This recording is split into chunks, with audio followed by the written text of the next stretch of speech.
So you're likely wondering, now what did he do with over 2 hours of Fireplace video?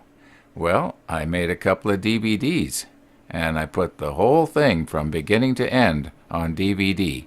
Nothing missing, nothing added. Except for the music, of course.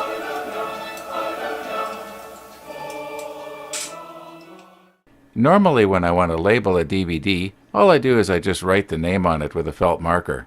But this time I wanted it to be extra nice, so I went to the extra effort, and I made proper labels.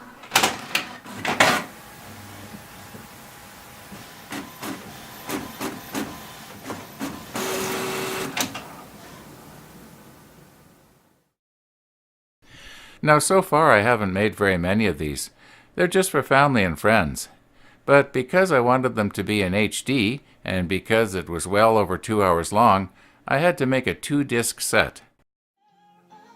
Now as you can imagine, in order to have music constantly playing for well over 2 hours, there's going to be quite a variety of music.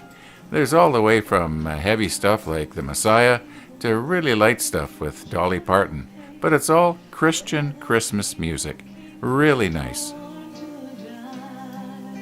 And because the Fireplace was recorded in stereo, and when I add a log or stir the fire, it sounds like I'm right in your living room, especially if you're listening to it through your stereo.